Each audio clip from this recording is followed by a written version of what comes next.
नमस्कार किसान भाइयों, एसआरजे फार्मिंग चैनल पे आप सभी का स्वागत है। किसान मित्रों, आज की वीडियो में हम 5 बहुत ही आसान, बहुत ही महत्वपूर्ण तरीके आपको बताने वाले हैं गेहूं में पैदावार हम कैसे बढ़ा सकते हैं। ये 5 बातें अगर आप गांठ बांध लेंगे, ध्यान देंगे, तो निश्चित ही आप गेहूं में अच्छी और ज़्यादा पैदावार ले पाएंगे। तो चलिए ज़्यादा समय नहीं लेते हैं, जानते हैं वो 5 तरीके कौन कौन से हैं। सबसे पहले किसान साथियों, अगर चैनल पर नए हैं, सब्सक्राइब नहीं किया है तो चैनल सब्सक्राइब कर लें। अगर आपने सब्सक्राइब कर रखा है तो आपका धन्यवाद। आप अपने अन्य किसान भाई के साथ भी ये वीडियो शेयर कर सकते हैं, जिससे उनको भी इसके बारे में पता चल सके। वीडियो को लाइक करना मत भूलिएगा। इसके साथ साथ जो भी आपका सवाल या सुझाव हो, नीचे आप कमेंट भी कर सकते हैं। तो चलिए जानते हैं वो 5 तरीके कौन कौन से। सबसे पहले तरीके में क्या करना, सबसे पहले तरीका मैंने रखा है समय से बुआई। अब अगर आप पैदावार बढ़ाना चाहते हैं, अगर आप चाहते हैं कि अच्छी खासी पैदावार आपको मिल सके, तो समय से बुआई काफ़ी आवश्यक है। समय से बुआई करेंगे गेहूँ की, तभी आपको अच्छी और ज़्यादा पैदावार मिल सकेगी।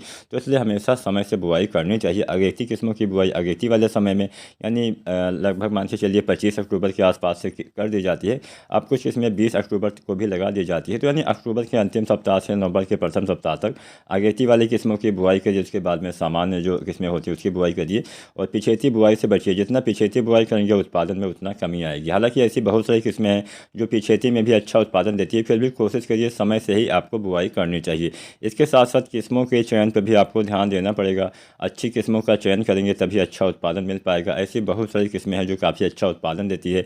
DBW 303 हो गई, 187 हो गई, 222 हो गई। नई किस्में बहुत सारी हैं, WH 1270 हो गया, PBW 826 हो गया। ऐसी बहुत सारी किस्में हैं जो काफ़ी अच्छा उत्पादन देती है। इसके साथ साथ अपने क्षेत्र के हिसाब से किस्मों का चयन करना है। जो आपके क्षेत्र में अच्छा उत्पादन दे वही किस्में आपको लगानी चाहिए। नंबर 2 पे हमने रखा है सिंचाई। अब सिंचाई भी काफ़ी आवश्यक हो जाती है। समय से सिंचाई नहीं करेंगे तो कोई भी फसल अच्छा उत्पादन नहीं दे पाएगी। गेहूँ की फसल में 4 से लेकर 6 सिंचाई की आवश्यकता पड़ती है। जो भारी मिट्टी होती है वहाँ पे आपको 4 सिंचाई करनी चाहिए, और जो मिट्टी हल्की होती है, ऊसर होती है, वहाँ पे आपको 6 सिंचाई करनी पड़ेगी। तो सिंचाई की 2 अवस्था में आपको बता देता हूँ, काफ़ी इंपॉर्टेंट अवस्था होती है। इस समय अगर आप सिंचाई नहीं कर पाएंगे तो काफ़ी ज़्यादा नुकसान आपको हो सकता है। पहली सिंचाई हम करते हैं 21 से 25 दिन पे, वो काफ़ी आवश्यक होती है, जिसको हम जड़ अवस्था बोलते हैं। जड़ों का विकास इस समय होता है, तो इस समय सिंचाई आपको अवश्य करनी चाहिए। हल्की सिंचाई करनी है, बहुत भारी सिंचाई आपको नहीं करनी है। दूसरी अवस्था होती है बालियाँ निकलने वाली अवस्था।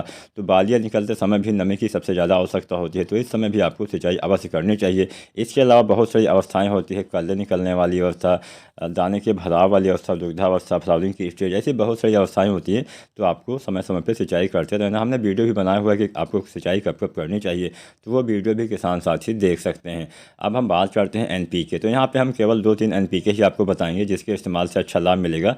सबसे पहले 19-19-19 डाल दीजिए। इसको आपको पहली सिंचाई के बाद डाल देना है। इसके बाद में 0-34 डालिए। इसका इस्तेमाल बाली आने से पहले करना है।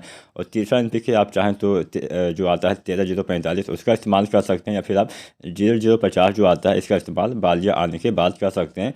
प्रत्येक NPK आपको 1 से लेकर 1.5 kg प्रति एकड़ के हिसाब से आपको डालना है। आप सल्फर का भी इस्तेमाल करिए। सल्फर आपको देना होता है पहली सिंचाई के बाद। तो पहली सिंचाई के बाद जब आप यूरिया का इस्तेमाल करते हैं, लगभग 25 से 30 kg यूरिया डालिए। उसके साथ में आपको 3 किलोग्राम जो सल्फर आता है इसका इस्तेमाल करना है। आप चाहे तो सागरिका भी जो दानेदार आती है इस समय डाल सकते हैं।